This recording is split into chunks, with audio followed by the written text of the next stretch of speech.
La décoration était impeccable. Des ballons blancs et lilas flottaient dans le jardin, une arche de fleurs ornait l'entrée de la maison, et une pancarte aux lettres dorées proclamait « Bienvenue, petite princesse ». Je suis restée figée quelques secondes devant le portail, tenant le cadeau à deux mains, sentant mon cœur battre plus vite que d'habitude.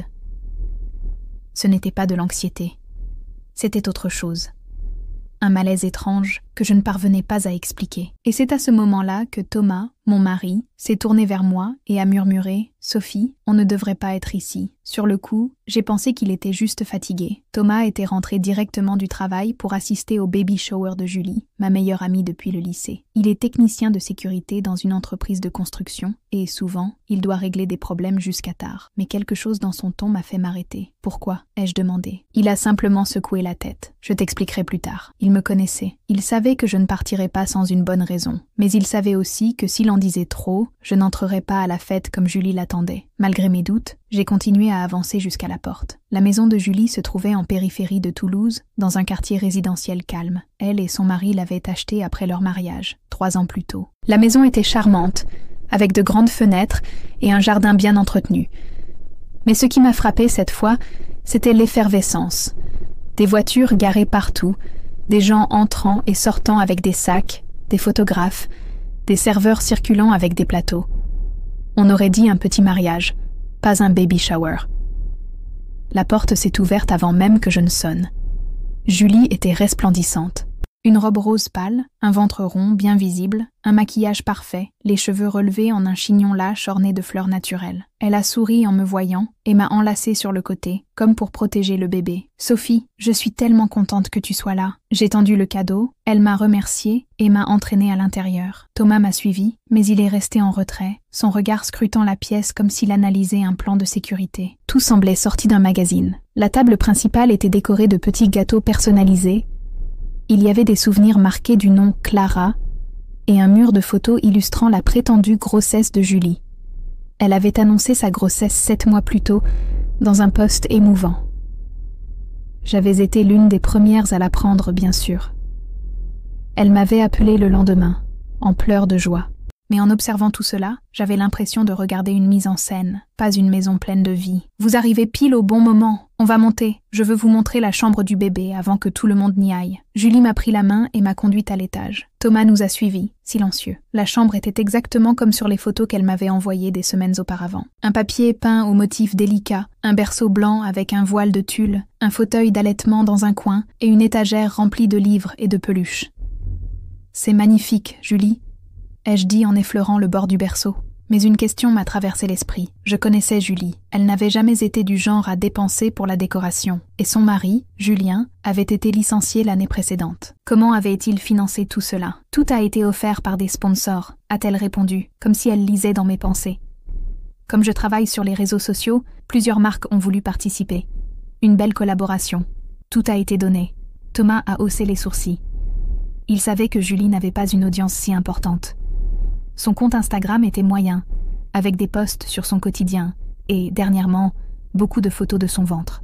Mais rien qui justifie un tel investissement. Nous sommes redescendus, où les invités se réunissaient. Julie était au centre de l'attention. Tout le monde l'entourait, la complimentait, posait des questions sur l'accouchement, sur le trousseau. Elle répondait avec une légèreté si bien répétée qu'on aurait dit qu'elle suivait un script. Thomas s'est approché de moi. « Tu as remarqué qu'elle ne laisse jamais personne toucher son ventre ?» a-t-il murmuré. J'ai secoué la tête. Elle enlace toujours de côté. Et regarde, personne n'a vu d'examen, d'échographie, tout est photos, vidéos, témoignages émouvants. Mais des preuves. Tu crois vraiment qu'elle inventerait une grossesse ? Ai-je demandé, déjà mal à l'aise. Thomas n'a pas répondu. Il a juste pointé discrètement un coin de la pièce. Un homme aux cheveux gris, avec des lunettes et un badge autour du cou, observait Julie avec une expression étrange. « Tu sais qui c'est ?» a-t-il demandé. « Aucune idée. » C'est un obstétricien de l'hôpital où je travaille. Et alors ? Elle dit qu'elle suit son suivi prénatal à l'hôpital Saint-Luc. Mais ce médecin ne consulte qu'à l'hôpital Victor Hugo. J'ai commencé à sentir mon estomac se nouer. Je ne voulais pas croire que ma meilleure amie puisse mentir sur quelque chose d'aussi sérieux. Il y a autre chose, a ajouté Thomas. La semaine dernière, quand tu l'as aidé à ranger la cuisine, j'ai vu des papiers sur la table. Des examens, mais rien en lien avec une grossesse. Il y avait une demande de don, quelque chose à propos d'un financement participatif. Tu as vu ça ? Non, ai-je répondu. Elle m'a dit qu'elle préparait un projet pour aider les mères célibataires. C'est pour ça qu'elle avait besoin de soutien. Alors pourquoi ce projet n'a ni nom, ni site, ni rien d'enregistré, a-t-il insisté. J'avais la tête qui tournait. C'était trop à assimiler d'un coup. Et au milieu de la fête, avec tout le monde qui souriait, trinquait,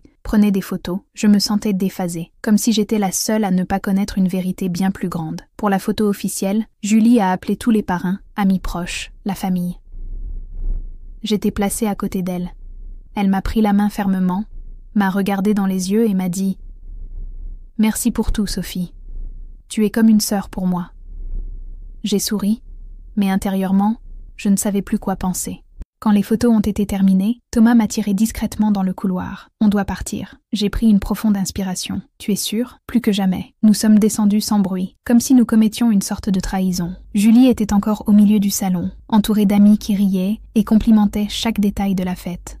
La musique d'ambiance, les gâteaux décorés, les bouquets sur les tables, tout était si beau que je me sentais presque coupable de douter. Mais quand j'ai regardé Thomas et vu la manière dont il tenait son téléphone, comme s'il était prêt à montrer une preuve, j'ai compris que ce n'était pas juste une impression. Il était sûr de ce qu'il avançait. Et pour être honnête, moi aussi, je commençais à douter de toute cette histoire. « On va faire ça correctement », a-t-il dit avant qu'on ne parte. « Tu me remercieras plus tard. » Je n'ai rien répondu. J'ai juste pris mon sac, fait un petit signe à Julie pour lui dire qu'on devait partir plus tôt, inventé une excuse, mal de tête, rendez-vous oublié, peu importe. Et nous sommes sortis par la porte d'entrée, le bruit de la fête résonnant encore derrière nous. Dans la voiture, Thomas a mis le GPS et a pris le chemin de la maison sans dire un mot. Pendant le trajet, je ne pouvais penser qu'à une chose. Et si c'était vrai? Et si ma meilleure amie simulait vraiment une grossesse? Pour quelle raison? L'argent? L'attention? Des problèmes émotionnels? Je ne voulais pas l'accepter, mais les pièces du puzzle s'assemblèrent d'une manière trop étrange pour que ce soit une coïncidence. « Tu te souviens quand elle a annoncé qu'elle était enceinte ?» a demandé Thomas soudainement, sans quitter la route des yeux. Bien sûr, c'était en décembre. Elle m'a appelé en pleurant, disant que c'était un miracle. Elle avait fait un test? Elle a dit que oui, qu'elle était allée seule chez le médecin et qu'ensuite, Julien avait confirmé. Mais je n'ai jamais vu de document. Pas une échographie? Non. À cet instant, j'ai réalisé que je le disais à voix haute pour la première fois. Je n'avais jamais rien remis en question, parce que je lui faisais confiance, parce que c'était mon ami. Mais maintenant, en y réfléchissant, rien n'avait vraiment de sens. Tu sais qu'il y a des gens qui font ça, non? A continué Thomas. J'ai vu ça au travail plus d'une fois. Des femmes qui simulent des symptômes, achètent de faux ventres,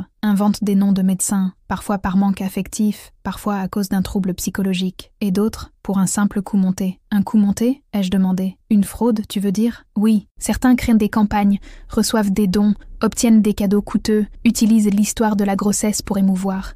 Il y a même eu des cas de femmes qui ont organisé 2 baby showers consécutifs, avec des noms différents. J'ai dégluti difficilement. Le baby shower de Julie avait coûté cher. Très cher.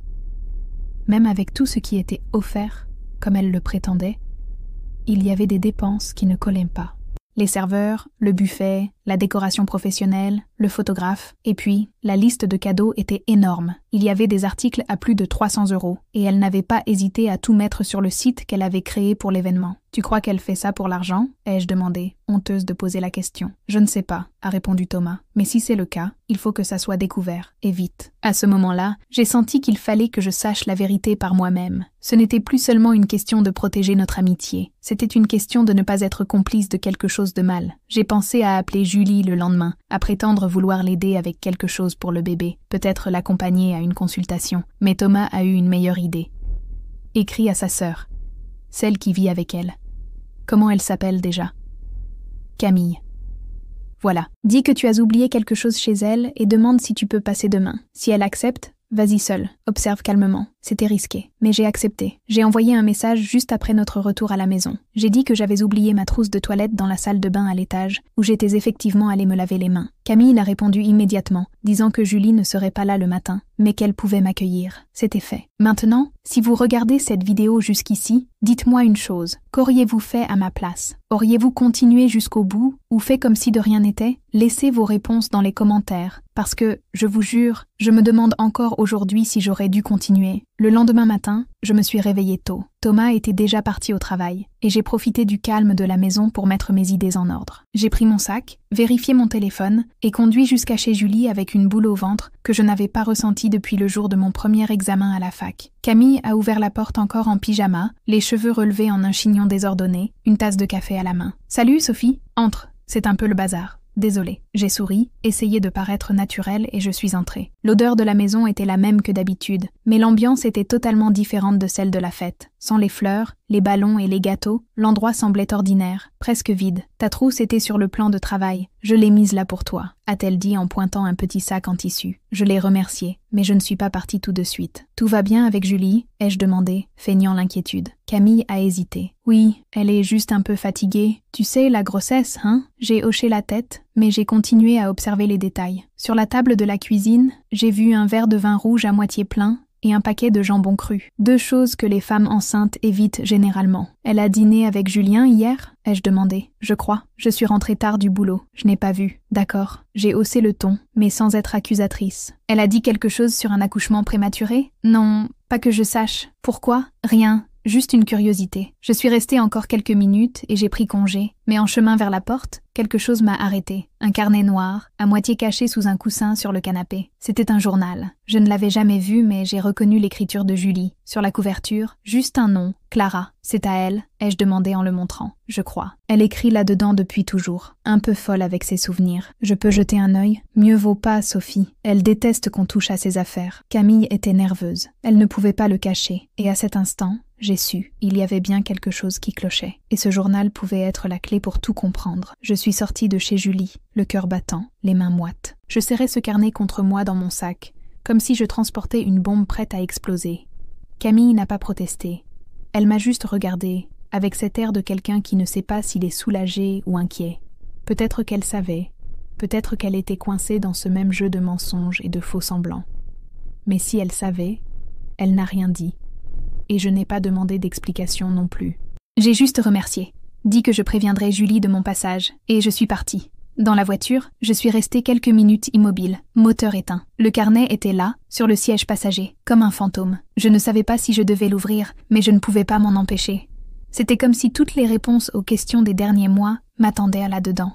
J'ai pris le journal, tourné les premières pages, et vu que toutes les notes s'adressaient à une personne, Clara, le nom du bébé qui, en théorie, n'était pas encore né. Chère Clara, aujourd'hui j'ai encore rêvé de toi. Tu riais, je sais que c'est un signe qu'on est prêtes l'une pour l'autre. C'est ainsi que commençait la première page. Les textes ressemblaient à des lettres, courtes, écrites avec tendresse, mais aussi avec une intensité qui me mettait mal à l'aise.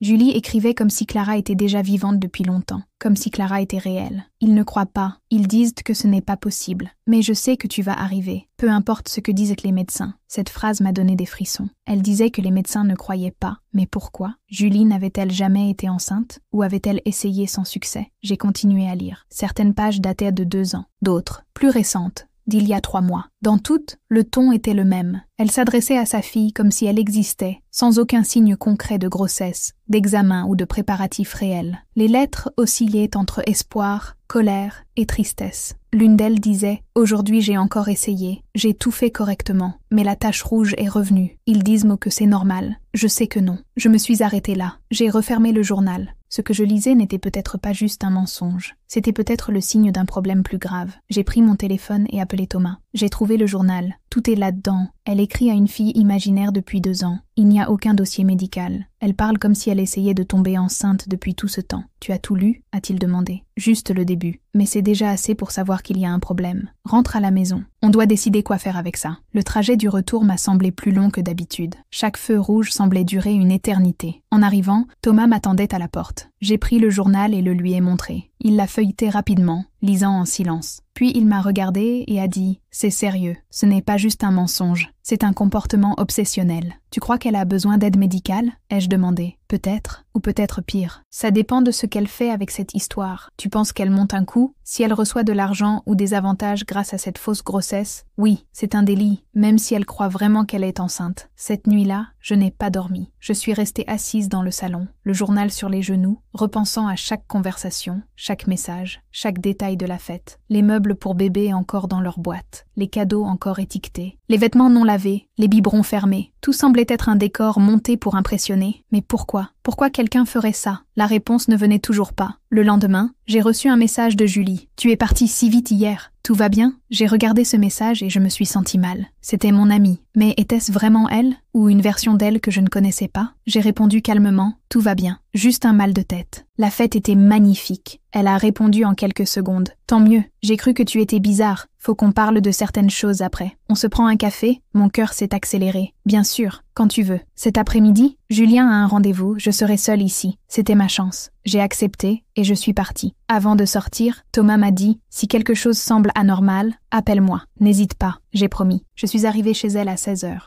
Tout était calme. Julie m'a accueillie avec un sourire, le ventre couvert d'une robe ample à motifs floraux. « Assieds-toi, je vais préparer un thé. Tout va vraiment bien ?» ai-je demandé. « Oui, juste fatiguée. Beaucoup d'émotions hier. Et toi, tu as bien vu la chambre ? » « Oui, tout est très beau. Je l'ai fait avec beaucoup d'amour. Clara le mérite. » Cette phrase m'a transpercée. « Julie, tu es allée chez le médecin aujourd'hui ? » « Non, c'était Julien qui avait un rendez-vous. Je suis restée ici. » « Pourquoi ? Rien. Juste une question. Tu es bizarre, Sophie. Il s'est passé quelque chose ? » C'était le moment de décider. « Julie, j'ai trouvé le carnet, le journal noir. » Son visage a changé. L'expression est passée du calme à une tension que je n'avais jamais vue chez elle. « Tu l'as lu ? » J'en ai lu des parties. Elle est restée silencieuse quelques secondes. « Tu n'aurais pas dû faire ça. »« Julie, tu es vraiment enceinte ? » Elle n'a pas répondu. Elle m'a juste regardée, les yeux pleins de larmes. Cette pause, ce silence entre ma question et le regard de Julie, n'a duré que quelques secondes. Mais pour moi, ça a semblé une éternité. Elle n'a rien dit, ni confirmé, ni nié. Mais l'expression sur son visage était comme un signal clair. Elle savait que j'avais découvert. Ou du moins, que j'avais vu assez pour ne plus croire tout ce qu'elle disait. Tenant toujours sa tasse de thé, elle s'est ajustée sur le canapé et a murmuré « Je voulais juste que ça semble réel. C'est tout. »« Julie, tu peux m'expliquer ?» ai-je demandé calmement, même si mon cœur battait à tout rompre. Depuis quand ça a commencé? Elle a pris une profonde inspiration et a fixé le fond de sa tasse pendant quelques secondes, comme si elle cherchait ses mots. Après la 3e fausse couche, la médecin m'a dit que les chances étaient minces, que mon corps ne pourrait peut-être plus porter une grossesse.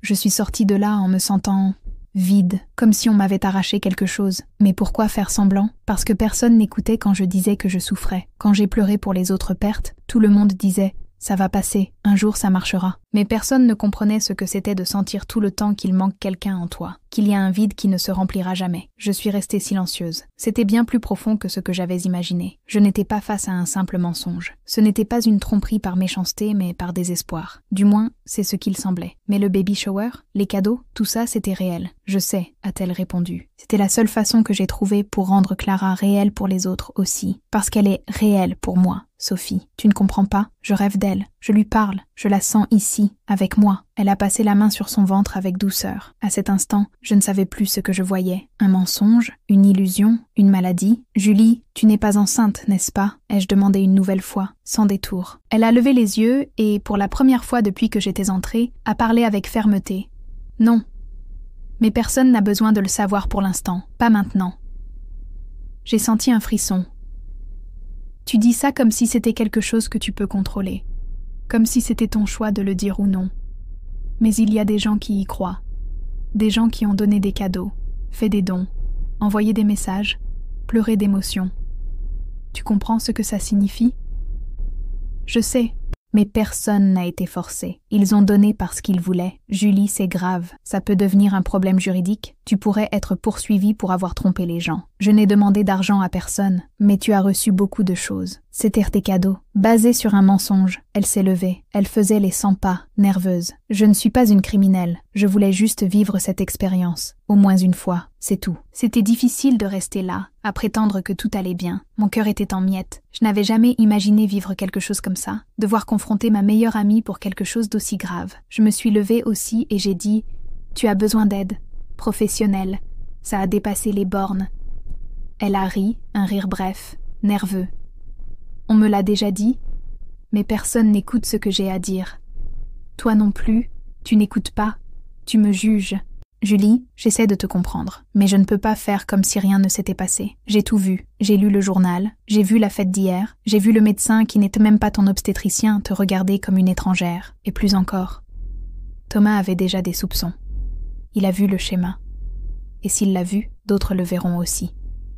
Un jour, tu ne pourras plus maintenir ce mensonge. Elle est restée silencieuse. Je savais que mes mots faisaient mal, mais il fallait les dire. Quelqu'un devait le faire. Et si personne n'avait eu le courage jusque-là, c'était peut-être pour ça qu'elle m'avait choisi, pour être la limite, le signal qu'il était temps d'arrêter. « Tu vas le dire à quelqu'un » a-t-elle demandé, la voix à nouveau basse. « Je ne sais pas encore » ai-je répondu, « mais je ne mentirai pas pour toi. Plus maintenant. » Elle a hoché la tête, comme si elle s'attendait à cette réponse. Je suis partie. J'ai marché jusqu'à la voiture comme si je quittais une scène d'accident. La rue était silencieuse, le ciel clair, les voisins vaquaient à leurs occupations. Tout était normal, mais rien ne semblait normal pour moi. J'ai appelé Thomas depuis l'extérieur et lui ai tout raconté. Elle a avoué. Elle sait qu'elle n'est pas enceinte. Mais elle continue de croire qu'il y a une fille nommée Clara. Elle lui écrit des lettres. Elle parle d'elle comme si elle était réelle. Et elle dit qu'il n'est pas encore temps de dire la vérité à qui que ce soit. De l'autre côté, Thomas est resté silencieux quelques secondes. Il faut faire ça correctement. Ce n'est pas juste un mensonge. Elle pourrait avoir un trouble grave. Tu veux que j'aille avec toi au commissariat ? Pas encore. Je veux réfléchir. Je ne veux pas agir sur un coup de tête. Mais ça ne peut pas continuer. J'ai passé le reste de la journée sans pouvoir manger, dormir ou penser à autre chose. Le lendemain, j'ai ouvert mes emails et vu des dizaines de messages du groupe de la fête. Des gens remerciaient, complimentaient, demandaient quand ils pourraient voir le bébé. Je lisais chaque message et je ne pouvais penser qu'à ce que je devais faire. L'un des messages venait d'une abonnée de Julie sur les réseaux sociaux. Elle écrivait « Ton histoire m'a émue. Je suis enceinte aussi et j'ai pleuré en voyant ton post d'hier. Merci de me donner de l'espoir. » C'est là que j'ai réalisé l'ampleur de tout ça. Ce n'était plus une question de mensonge entre amis. Ça touchait des gens qui ne la connaissaient même pas personnellement. Des gens qui traversèrent leurs propres épreuves, qui croyaient en son histoire comme en un exemple, une inspiration. Mais c'était une imposture, et je le savais. Maintenant, c'était ma responsabilité de décider quoi faire de cette vérité. Tôt le matin, Thomas m'a appelé dans la chambre. Il était déjà habillé pour partir, son sac à dos sur l'épaule. Il m'a dit que si j'avais besoin d'aide, je pouvais l'appeler à tout moment. J'ai hoché la tête, mais intérieurement, je n'avais toujours pas décidé quoi faire. Dès qu'il est parti, j'ai pris le journal de Julie dans le tiroir du bureau et l'ai posé sur la table du salon. Je l'ai ouvert à nouveau à la moitié, essayant de relire certains passages. Ces mots étaient toujours là, comme la première fois, écrits avec soin, comme des lettres adressées à quelqu'un de réel. Clara était décrite en détail. Elle avait les yeux bleus, les cheveux châtain clair, et aimait écouter des histoires avant de dormir. Tout était créé dans l'esprit de Julie. Tout était imaginaire. Mais ça semblait si réel, si plein d'émotions, que je ne savais plus où s'arrêtait le mensonge et où commençait le délire. Je suis allée sur l'ordinateur et j'ai ouvert l'email que Julie avait envoyé 2 jours plus tôt avec l'invitation officielle au baby shower. Elle avait inclus le lien vers la liste de cadeaux ainsi que l'adresse pour les dons. J'ai cliqué sur le lien et je suis arrivée sur une page de financement participatif. Il était écrit qu'elle collectait des fonds pour aider des femmes en situation de vulnérabilité. Sauf qu'aucun nom de projet n'apparaissait nulle part. Aucune organisation enregistrée. Aucun contact de soutien. Juste un texte générique, avec des phrases émouvantes et une photo en noir et blanc de son ventre. En bas de la page, j'ai vu qu'elle avait déjà reçu plus de 2 800 € de contributions. Plusieurs personnes avaient laissé des messages. Certaines disaient connaître son histoire et espérer la naissance de sa fille. D'autres racontaient traverser des épreuves similaires et que la force de Julie leur servait d'exemple. Ça m'a encore plus inquiétée. Ce n'était pas juste une plaisanterie de mauvais goût. Elle acceptait de l'argent. Elle était félicitée, soutenue, respectée pour une histoire qui n'était pas vraie. J'ai continué à explorer la page et j'ai trouvé une section avec les noms des contributeurs. J'ai vu des noms familiers, même des noms de 2 anciennes collègues de fac, qui avaient donné des sommes importantes. L'une d'elles avait écrit « Tu m'as redonné espoir. Merci de partager ton parcours avec autant de vérité. » Tout était basé sur un mensonge, et je le savais. Et si je ne faisais rien, j'en serais complice. J'ai pris mon téléphone et appelé Camille. Elle a mis du temps à répondre. Quand elle a décroché, sa voix était basse. « Allô ? Salut, c'est moi. Il s'est passé quelque chose ?» Elle a soupiré. Julie n'est pas sortie de sa chambre aujourd'hui. Elle a verrouillé la porte et ne veut parler à personne. Elle a dit quelque chose sur hier ? Non. Mais elle était bizarre après ton départ. Et elle s'est énervée quand elle a vu que le journal n'était plus là. Tu l'as pris, n'est-ce pas ? Oui, elle va mal. Je ne l'ai jamais vue comme ça. Tu savais qu'elle n'était pas enceinte ? Ai-je demandé directement. J'avais des doutes, mais je n'ai jamais eu de certitude. Je voyais qu'elle évitait les examens, qu'elle changeait toujours de sujet, mais elle semblait si heureuse, si convaincue, que j'ai fini par y croire aussi. Elle y croyait vraiment, oui. Mais le problème, c'est que maintenant, des gens envoient de l'argent. Des gens s'impliquent vraiment là-dedans. Je sais. Tu vas le dire à quelqu'un? Je ne sais pas encore. Mais elle a besoin d'aide. Camille n'a pas discuté. Elle a dit qu'elle garderait un œil sur elle, qu'elle me préviendrait si quelque chose changeait. En raccrochant, j'ai décidé de chercher quelqu'un qui pourrait me guider. J'ai appelé une ancienne collègue, Amélie, qui est aujourd'hui assistante sociale dans un centre de santé publique à la campagne. Je lui ai tout expliqué. Sans donner de nom, j'ai raconté la situation comme si c'était quelque chose que j'avais vu arriver à une autre personne. Elle a écouté en silence. À la fin, elle a simplement dit « Si cette femme croit vraiment être enceinte, ça pourrait être un trouble psychologique appelé pseudosciésis. C'est rare, mais ça existe. » Le corps réagit comme s'il était enceint. Parfois, même le ventre grossit, mais il n'y a pas de bébé. Et si elle utilise ça pour collecter de l'argent, ça peut devenir un cas de police. Mais avant ça, il faut chercher une évaluation médicale. Elle doit être convaincue de consulter un professionnel. Je lui ai demandé si elle pouvait recommander un endroit à Toulouse. Elle m'a dit oui. Elle m'a donné le numéro d'un centre de soutien psychologique pour femmes, en situation délicate. J'ai tout noté. Ça m'aidait, mais ça ne résolvait rien. Parce que Julie ne voulait pas d'aide. Elle voulait continuer à vivre cette illusion. Et maintenant, pire encore, elle utilisait cette illusion pour gagner en visibilité, en dons, en cadeaux et en affection. En fin d'après-midi, j'ai vu que Julie avait publié un nouveau post. C'était une photo de la chambre de Clara, avec une légende disant « Chaque détail fait avec amour. J'ai hâte de t'avoir dans mes bras, ma fille. » Les commentaires se multipliaient. Des centaines de cœurs, des messages de soutien, des mères partageant leurs expériences, des gens voulant envoyer des cadeaux. Elle n'avait pas arrêté. Elle allait encore plus loin. Elle amplifiait le mensonge. J'ai appuyé sur le bouton de partage et j'ai failli l'envoyer à une amie commune. Mais je me suis arrêtée. Ce n'était pas encore le moment. Il fallait que je lui parle une dernière fois. Avant toute dénonciation, toute action plus importante, je devais lui dire en face qu'elle devait arrêter, qu'elle avait besoin de traitement, qu'elle ne pouvait pas continuer comme ça. Je lui ai envoyé un message disant que je voulais parler. Elle a répondu rapidement, disant que je pouvais passer le lendemain à 11h. J'ai confirmé que je serais là. J'ai prévenu Camille à part, lui demandant d'être à la maison aussi. Je ne voulais pas être seule. Cette nuit-là, je n'ai pas dormi. Je pensais à tout ce qui pouvait arriver. Et si elle niait tout à nouveau? Et si elle paniquait? Et si elle disait que j'étais jalouse? Ma tête tournait sans arrêt. Mais une chose était sûre, je ne pouvais plus ignorer. J'en savais trop. Et elle devait l'entendre. Le lendemain, je suis arrivée chez Julie à 10h45. Camille a ouvert la porte. Son visage montrait de la fatigue. Elle est en haut, elle t'attend. Je suis montée lentement. Quand je suis entrée dans la chambre, Julie était assise au bord du lit. Elle portait un jogging ample, les cheveux attachés, sans maquillage, sans le sourire faux. Elle m'a regardée et a dit « Tu veux savoir pourquoi j'ai fait tout ça, n'est-ce pas ?» Son regard était fixé sur moi. Son visage était différent, sans l'éclat qu'elle affichait sur les réseaux sociaux, sans cette joie répétée. C'était comme si, pour la première fois, elle ne jouait pas un rôle.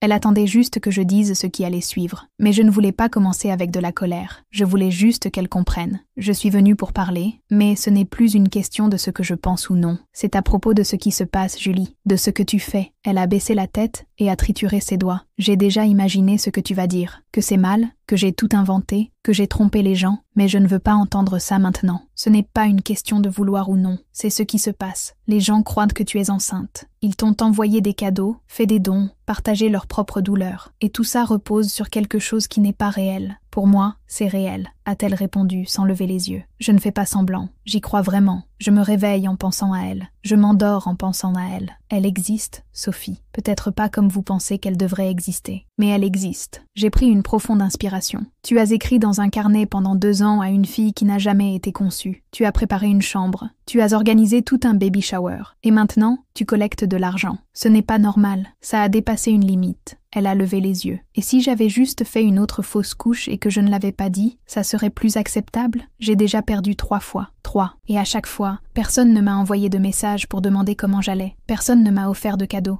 Personne ne m'a appelé pour parler. Mais quand j'ai prétendu être enceinte, tout a changé. Tout le monde est revenu. Tout le monde voulait savoir, voulait t'aider. Pourquoi ça arrive, Sophie? Parce que tu as menti, Julie. Tu as utilisé la douleur des autres pour cacher la tienne. Tu ne peux pas faire ça. Ce n'est pas comme ça qu'on gère la souffrance. Ce n'est pas comme ça qu'on cherche du soutien. Mais j'en avais besoin. J'avais besoin de me sentir vivante. J'avais besoin que quelqu'un se soucie de moi. J'ai compris ce qu'elle voulait dire, mais ça ne changeait rien à ce qui avait été fait. Il y a des gens qui se sont vraiment souciés. Des gens qui ont pleuré avec toi. Des gens qui ont envoyé de l'argent qu'ils n'avaient même pas, parce qu'ils ont cru en ton histoire. Tu n'as pas peur de ce qui pourrait arriver si ces gens découvrent? Si, mais j'ai aussi peur de me retrouver seule à nouveau. Tu ne sais pas ce que c'est de passer des mois dans le silence, sans que personne ne frappe à ta porte, sans recevoir un seul message. C'est pour ça que j'ai continué. Quand j'ai vu que les gens étaient de retour, je n'ai pas pu arrêter. Elle a commencé à pleurer. Les larmes coulaient sans contrôle. Mais ce n'était ni hystérique, ni désespéré. C'était un pleur silencieux. Je ne me suis pas approchée. Je suis restée où j'étais. Il fallait que je garde les idées claires à ce moment-là. Tu as besoin d'aide, Julie. Une aide véritable. J'ai parlé à une assistante sociale. Elle m'a expliqué que ça pourrait être un trouble, qu'il existe un traitement, que ça peut s'améliorer. Tu as parlé de moi à quelqu'un? A-t-elle demandé, effrayée, sans donner ton nom. J'ai juste décrit ce qui se passait. J'avais besoin de comprendre ce que je devais gérer. Elle a secoué la tête lentement. Et maintenant, tu dois arrêter. Supprimer les postes, annuler les collectes, rembourser l'argent si possible, et chercher une aide médicale. Ça doit cesser. Elle est restée silencieuse. J'ai vu dans ses yeux qu'elle comprenait, mais j'ai aussi vu qu'elle avait peur. Je ne sais pas si j'en suis capable. Tu ne seras pas seule. Et si tout le monde me déteste après ça? Il vaut mieux affronter la vérité maintenant que d'attendre que tout s'effondre quand il sera trop tard. Elle m'a regardé, Yann de système, et a dit, d'une voix faible, « Tu vas me dénoncer ?» Je suis restée immobile quelques secondes. Si tu ne fais rien, je devrais le faire. Je ne peux pas laisser ça continuer. Mais si tu fais le premier pas, si tu montres du remords, si tu cherches de l'aide, peut-être qu'il y aura une autre voie. Je ne suis pas une criminelle, a-t-elle répété, mais tu fais quelque chose qui pourrait être considéré comme un crime. Elle a baissé la tête. Camille est apparue à la porte à ce moment-là. Elle avait entendu une partie de la conversation. Elle est entrée lentement et s'est assise de l'autre côté du lit. Moi aussi, je pense que tu dois arrêter, Julie. Ce n'est plus seulement à propos de toi, c'est à propos de toutes les personnes que tu as impliquées. Julie nous a regardées toutes les deux. Vous resterez à mes côtés si je fais ça? Si tu assumes ce que tu as fait et que tu cherches de l'aide? Oui, ai-je répondu. Camille a hoché la tête. La conversation a duré plus d'1 heure. Nous avons parlé de tout. De la première fois qu'elle a eu l'idée de simuler une grossesse. Du jour où elle a acheté un faux ventre sur Internet. Des photos qu'elle prenait seule avec un minuteur, faisant croire qu'elles étaient prises par quelqu'un d'autre. Des faux examens qu'elle avait fabriqués à partir de modèles. Des vidéos où elle parlait avec émotion, mais sans y croire elle-même. Julie était épuisée, c'était évident. Le mensonge était devenu un fardeau qu'elle ne savait plus comment porter. En partant, elle m'a donné le carnet. Tu peux le garder pour moi, seulement si tu ne comptes plus écrire dedans. Oui, je crois que je ne vais pas écrire pendant un moment. J'ai pris le journal et l'ai mis dans mon sac. En rentrant chez moi, j'ai envoyé un message à Thomas. Elle a tout avoué, elle dit qu'elle va chercher de l'aide. Il a répondu quelques minutes plus tard. Si elle tient parole, tant mieux. Mais garde un œil sur elle. Je me suis allongée sur le canapé. C'était comme si un cycle s'était terminé. Mais je savais qu'il y avait encore un risque. Elle pouvait changer d'avis, faire marche arrière, tout nier. Les gens qui souffrent reculent parfois. Mais au moins, j'avais fait ma part. 2 jours plus tard, Julie a publié un premier post supprimant tous les précédents. C'était une simple photo, sans légende, juste une image de la chambre de Clara, complètement vide, sans berceau, sans peluche, sans les lumières qu'elle avait accrochées au mur. La légende est arrivée plus tard, sous forme d'un texte séparé. Une demande de pardon. Elle a écrit qu'elle avait commis des erreurs, qu'elle traversait une période difficile, qu'elle avait inventé une situation pour des raisons personnelles et qu'elle ne voulait blesser personne. Elle a remercié pour l'affection reçue et a annoncé qu'elle se retirerait des réseaux sociaux pour une durée indéterminée. Le texte ne disait pas explicitement qu'elle avait menti sur sa grossesse, mais pour ceux qui suivaient, c'était clair que quelque chose n'allait pas. Les commentaires sont arrivés rapidement. Certains demandaient ce qui s'était passé. D'autres disaient qu'elle était courageuse d'avouer. Beaucoup offrèrent leur soutien. Et d'autres, bien sûr, critiquaient. Ils disaient qu'ils avaient été trompés, qu'ils avaient envoyé des cadeaux, fait des dons, qu'ils se sentaient trahis. J'ai lu tous les commentaires, un par un, et j'ai réalisé l'ampleur de tout cela. Julie n'avait pas seulement trompé ceux qui étaient proches d'elle. Elle avait créé un personnage en ligne, avec une histoire forte, des photos bien produites, des phrases toutes faites qui touchèrent les gens. Elle n'était pas célèbre, mais elle était devenue une sorte de référence. Et maintenant, tout s'effondrait. Camille m'a appelée en fin d'après-midi. Elle m'a dit que Julie était abattue, mais plus calme, qu'elle pensait à prendre un rendez-vous avec un psychologue. Elle n'a encore rien pris? Ai-je demandé. Elle a dit qu'elle le ferait demain. mais je vais insister pour l'accompagner. Fais-le, elle a besoin de quelqu'un à ses côtés. Thomas est rentré du travail en début de soirée. Je lui ai parlé du poste. Il a pris son téléphone, a tout lu et a commenté. C'est un bon début, mais ça n'efface pas tout ce qui s'est passé. Je sais, mais elle a avoué. C'est déjà plus que ce que j'espérais. Et maintenant, tu vas dire à ceux qui te demandent ce qui s'est passé? Je ne sais pas encore. Certains commencent déjà à se douter. Le lendemain matin, j'ai reçu un message de Céline, une amie de la fête. Elle m'a envoyé une capture d'écran du poste de Julie et m'a demandé « Tu étais au courant de tout ça ?» J'ai fixé mon téléphone. C'était une question difficile. Si je disais que je savais, elle pourrait penser que j'étais complice.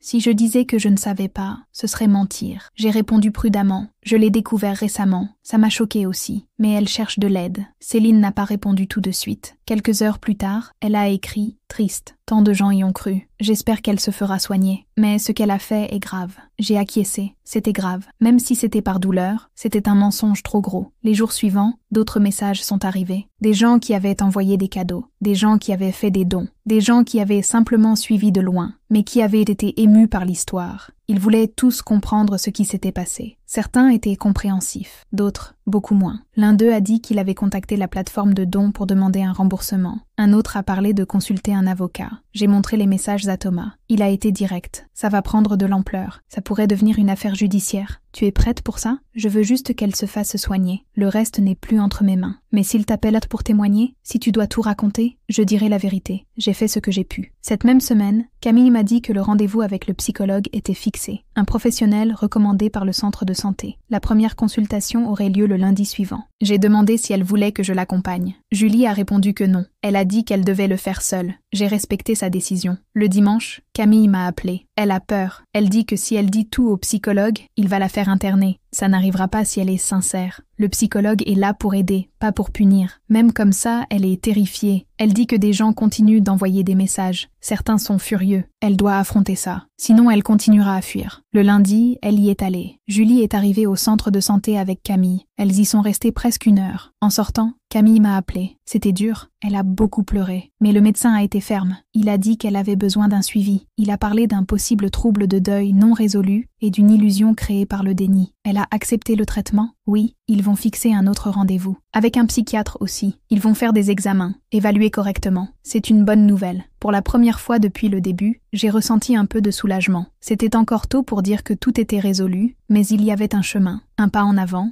un début. Cette même semaine, la page de la campagne de dons a été supprimée. Les cadeaux ont été rassemblés dans une boîte. Camille m'a dit que Julie envisageait de les donner à une association qui aide les mères ayant perdu des enfants. Je ne sais pas si cela effacera ce qui s'est passé, mais c'est le minimum qu'elle puisse faire. Quelques jours plus tard, j'ai reçu un dernier message de Julie. Elle a écrit « Merci de ne pas m'avoir tourné le dos. Je sais que j'ai eu tort, et je ne m'attends pas à ce qu'on me fasse à nouveau confiance de sitôt. Mais tu m'as fait voir ce que personne d'autre n'a eu le courage de dire. Merci d'être resté. » J'ai lu ce message en silence. Je n'ai pas répondu tout de suite. J'ai posé mon téléphone et je suis sortie marcher un peu. Je ne savais toujours pas quoi penser complètement. J'essayais encore de comprendre tout ce que j'avais vécu. Mais au fond, je savais que cette histoire n'était pas terminée. Et que peut-être, la partie la plus difficile était encore à venir. La semaine suivante, les vrais problèmes ont commencé. Jusqu'alors, tout était encore contenu sur les réseaux sociaux, parmi les proches et les connaissances. Mais quand une femme nommée Sandrine a publié un post public disant qu'elle avait été trompée par Julie et qu'elle envisageait de porter plainte, l'histoire s'est répandue. Elle a raconté avoir donné 300 € pour la campagne d'aide aux mères célibataires, croyant en l'histoire de résilience et de maternité de Julie, et qu'elle se sentait maintenant trompée et humiliée. Le post de Sandrine a été partagé par plus de 200 personnes en 2 jours. Il a suscité des commentaires, des critiques, des questions, et même des suggestions d'appeler un journaliste. J'ai vu tout cela se dérouler en temps réel, et la peur est revenue. Jusqu'à ce moment, Julie était restée silencieuse. Depuis son dernier message, elle ne m'avait plus parlé. Camille ne savait pas grand-chose non plus. Elle disait que Julie évitait de regarder son téléphone et que le médecin lui avait recommandé de s'éloigner des réseaux sociaux pendant un temps. Mais cela échappait à son contrôle. Le mensonge qu'elle avait créé était discuté par des inconnus, des gens qui n'avaient jamais mis les pieds chez elle, mais qui exigeaient maintenant des explications. Certains étaient furieux, disant qu'elle avait utilisé un sujet sensible pour tirer profit. D'autres demandèrent du calme, affirmant qu'elle était clairement malade et avait besoin d'aide, pas de punition. J'étais au milieu de cette tempête. J'ai reçu des messages de personnes voulant en savoir plus.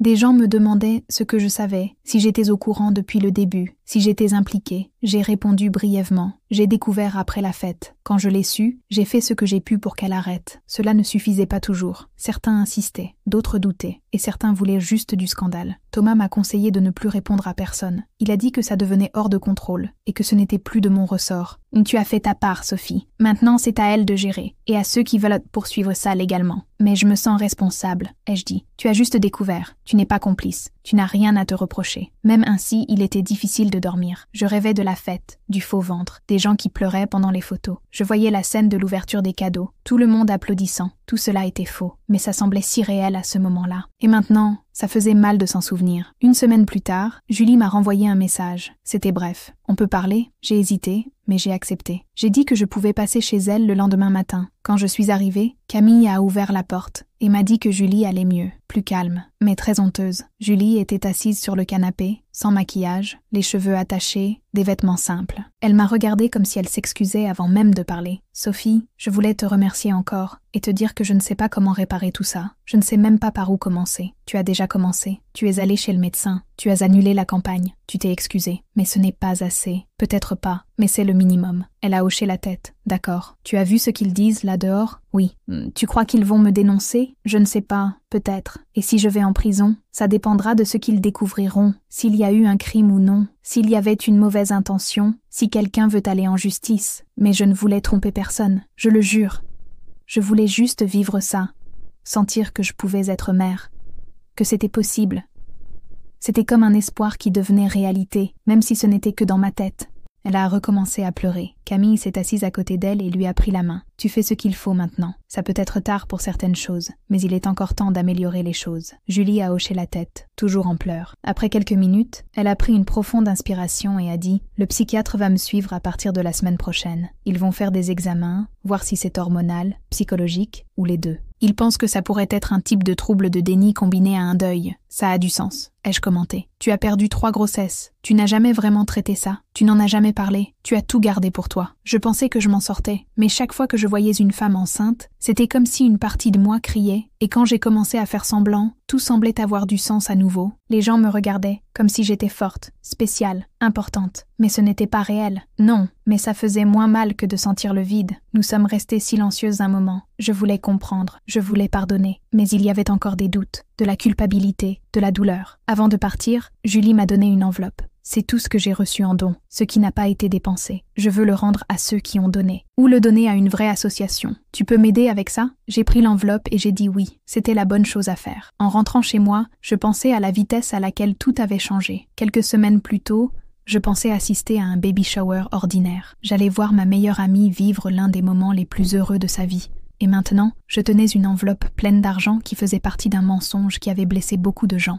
Plus tard, avec Thomas, nous avons organisé les noms des personnes qui avaient fait des dons. Nous avons pris leurs coordonnées, créé une liste, rédigé des messages simples. Nous vous contactons au sujet de votre contribution à la campagne de Julie. Pour des raisons personnelles, elle rembourse les montants.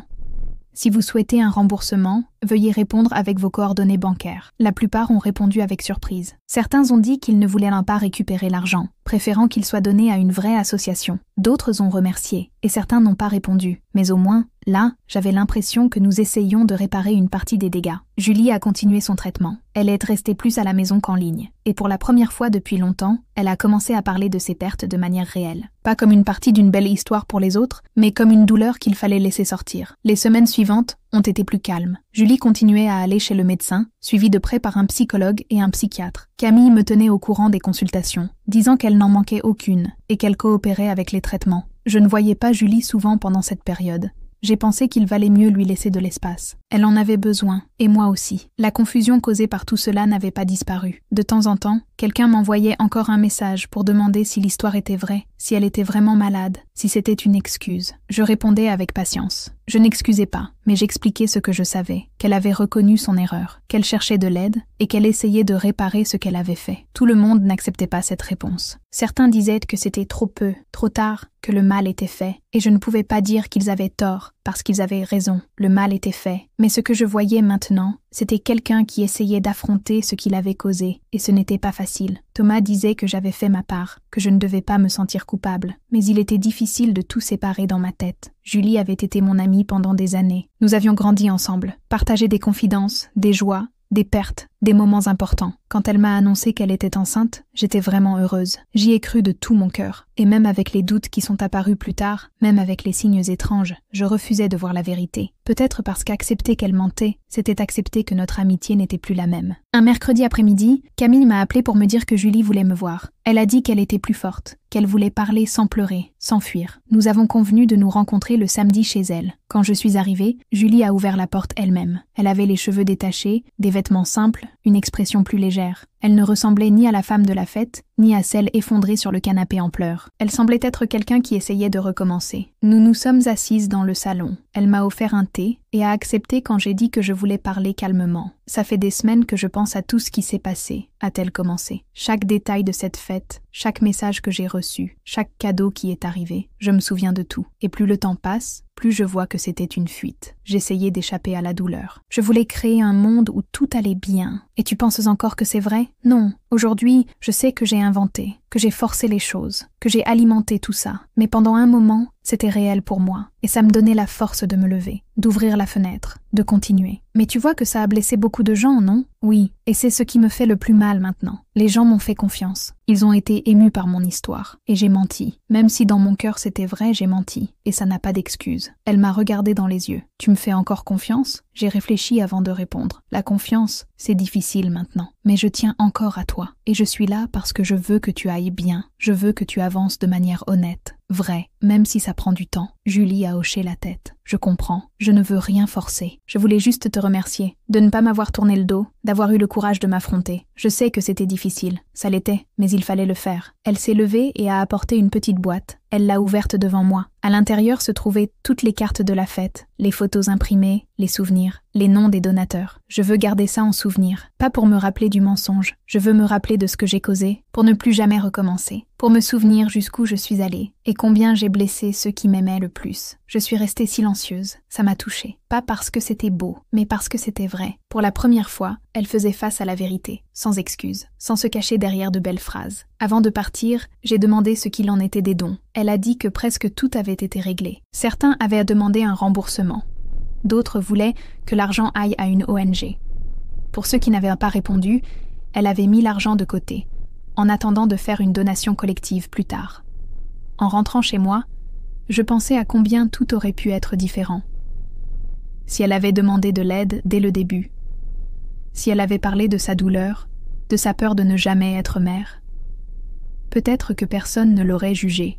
Peut-être qu'elle aurait reçu la même affection, sans avoir besoin de mentir. Mais il était trop tard pour ça. Ce qu'on pouvait faire, c'était continuer à réparer ce qui avait été fait. Une semaine plus tard, Camille m'a dit que la presse avait découvert l'histoire. Un journal local a publié un article sur une jeune femme qui a simulé une grossesse et collecté des fonds en ligne. L'article ne citait pas de nom, mais ceux qui connaissaient comprenaient. Les photos du baby shower étaient là, floues, mais reconnaissables. La nouvelle a circulé quelques jours, puis elle est tombée dans l'oubli, comme tout ce qui devient viral pendant un moment, avant d'être remplacée par un autre scandale. Julie a mal vécu la nouvelle. Elle s'est isolée pendant quelques jours, mais le médecin avait prévenu que des rechutes arriveraient, que le processus serait long, et elle est revenue. Elle a repris les séances. Elle a continué le suivi.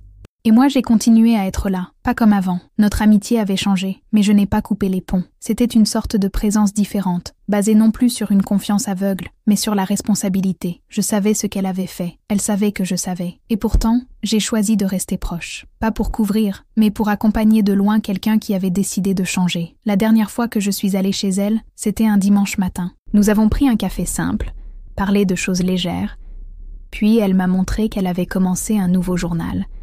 Cette fois, sans nom de bébé, sans grossesse, sans fantasme. C'était juste sur sa journée, ses sentiments, ses consultations. Elle m'a montré la première page, où elle avait écrit « Aujourd'hui, je n'ai rien inventé. J'ai regardé et je n'ai rien dit. J'ai juste hoché la tête. parce que pour moi, c'était déjà un bon signe. En quittant sa maison, j'ai ressenti un mélange de fatigue et de soulagement. Ces semaines avaient été difficiles, pleines de tensions, de doutes et de sentiments mélangés. Et maintenant, avec tout plus calme, je pouvais respirer, mais pas comme si un chapitre était clos, parce que certaines histoires n'ont pas de fin claire. Elles changent juste de forme. Aujourd'hui, je repense encore à cette fête, au sourire de Julie à la porte, au ballon, aux souvenirs, aux photos, et à tout ce qui s'est passé après. Parfois, je me surprends à regarder en arrière, essayant de trouver le moment exact où tout a mal tourné. Mais peut-être qu'il n'y a jamais eu un seul moment. Peut-être que c'était petit à petit, dans le silence des pertes, dans les messages qui n'arrivaient pas, dans le soutien qui manquait. Aujourd'hui, quand je vois quelqu'un poster sur une grossesse, un bébé, une famille, je réfléchis à 2 fois avant d'y croire. Pas parce que je pense que tout le monde ment, mais parce que j'ai appris que certaines personnes créent des histoires, pas par méchanceté, mais par douleur. Et la douleur, quand elle est ignorée, peut devenir un mensonge, un théâtre, un problème. Et même si personne n'en parle plus, même si tout semble être revenu à la normale, je n'oublierai jamais ce qui s'est passé dans cette maison. Ni ce que j'ai vu, ni ce que j'ai lu dans ce journal, ni la dernière phrase que Julie m'a dite en personne avant que je ne franchisse la porte. Je n'ai plus de ventre. Mais pour la première fois, j'essaie de me voir telle que je suis,